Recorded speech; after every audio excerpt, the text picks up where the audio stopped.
السلام علیکم ناظرین، ڈرامہ سے سکون کی نیکسٹ آنے والی کیس بہت زیادہ انٹرسٹنگ ہونے والی ہے، کیونکہ اینا اپنے گھر چلی جائے گی اور عثمان کو اپنی غلطی کا احساس ہو جائے گا۔ دوسری طرف رضا، اس کو بھی اپنی غلطی کا احساس ہو جائے گا اور یہ دونوں اینا سے معافی مانگیں گے کہ تمہارے ساتھ جو کچھ ہوا ہے وہ ہماری وجہ سے ہوا ہے۔ تو کیا اینا ان دونوں کو معاف کر پائے گی یا نہیں؟ اور دوسری طرف رضا کی فیملی اینا کے ساتھ کیا کرے گی اور حمدان کو ساتھ وہ معاف کریں گے یا نہیں؟ یہ سب جاننے کے لیے میری اس ویڈیو کو آخر تک دیکھیں اور بیل آئیکن کا بٹن بھی پریس کر دیں۔ تو ناظرین، اب آج ہم بات کر رہے ہیں ڈرامہ سیریل سکون کی نیکسٹ آنے والی قسط میں کیا کچھ ہونے والا ہے۔ ڈرامہ سیریل سکون کی نیکسٹ آنے والی قسط میں ہم دیکھیں گے کہ جب حمدان اپنے گھر میں آتا ہے تو سامنے دیکھتا ہے کہ رضا ٹھہرا ہوتا ہے، رضا کے ساتھ عثمان اور اینا کا باپ بھی ٹھہرا ہوتا ہے۔ تو حمدان یہ سب دیکھ کر بہت زیادہ پریشان ہو جائے گا اور اسے غصہ بھی آئے گا کہ جب انہوں نے اینا پہ اعتماد کرنے کا ٹائم تھا انہوں نے اعتماد نہیں کیا تھا اور اینا کو گھر سے نکال دیا تھا حمدان کے ساتھ نکاح کر کے۔ لیکن اب حمدان کے ساتھ اینا کے باپ کا رویہ بہت اچھا ہوگا، وہ کہے گا کہ مجھے اپنی غلطی کا احساس ہو گیا ہے اور میں اب تم سے اپنی غلطی کی معافی مانگنا چاہتا ہوں۔ اور دوسری طرف مجھے اس بات پر بھی گرو ہے کہ میں نے اپنی بیٹی کا ہاتھ جس کے ہاتھ میں دیا تھا اس کی پرورش کسی اچھے ماں باپ کے ہاتھوں ہوئی ہے، انہوں نے میری بیٹی کی عزت کی ہے اور اس کی وقار مجروح نہیں کیا۔ کیونکہ اکثر دیکھا جاتا ہے کہ ایسا کسی کے ساتھ ہوتا ہے تو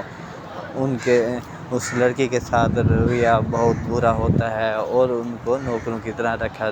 جاتا ہے، لیکن حمدان کے رویے اخلاق کی داد دینی چاہیے۔ دوسری طرف جب رضا اپنے گھر جاتا ہے تو اپنے گھر والوں کو بتاتا ہے کہ آپ نے اینا کو جانتے تھے جو لڑکی ہمارے گھر آئی تھی، تو اس کی ماں کہے گی کہ میں اس لڑکی کو کیسے بھول سکتی ہوں کیونکہ اسی نے ہی ہمارے گھر کو برباد کیا ہے۔ اور کیونکہ حمدان اس کے چکر میں آئے ہیں اس نے گڑیا مطلب شانزہ کے ساتھ شادی کرنے سے انکار کر دیا ہے اور اس نے 1 سال اس لڑکی کو اپنے گھر میں رکھا ہے لیکن ہمیں خبر نہیں ہوئی۔ تو رضا کہے گا کہ جو کچھ ہوا تھا وہ سب میری وجہ سے ہوا تھا اور میں نے ہی اس لڑکی کو اپنی باتوں میں پھنسلایا تھا۔ تو آج میں اس لڑکی کے گھر والوں کے پاس گیا تھا، ان سے معافی مانگی ہے اور ان کو لے کے آیا ہوں اینا کے پاس اور اینا اب اپنے گھر چلی گئی ہے۔ اگر حمدان اینا کو طلاق دے دیتا ہے تو میں اس کے ساتھ شادی کرنے کے لیے تیار ہوں۔ تو اس کے گھر والے کہیں گے کہ اب جو کچھ ہو گیا ہے اسے ویسے ہی رہنے دو اور حمدان نے جو کچھ کیا ہے اس کی مرضی ہے۔ دوسری طرف اینا اپنے گھر چلی جائے گی اور جب وہ گھر جائے گی تو ایما اور اس کی ماں اور پھوپھو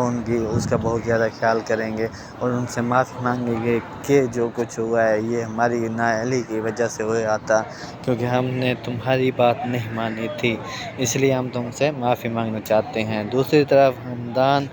اب سوچ رہا ہوگا کہ اینا چلی گئی ہے اور شانزے کے ساتھ وہ دوبارہ اپنی منگنی برقرار رکھ پائے گا یا نہیں، لیکن شانزے اس کی بات اگنور کر دیتی ہے، اسے کہتی ہے کہ مجھے اپنی غلطی کا احساس ہو گیا ہے اور میں نہیں چاہتی کہ تم اینا کو چھوڑ دو۔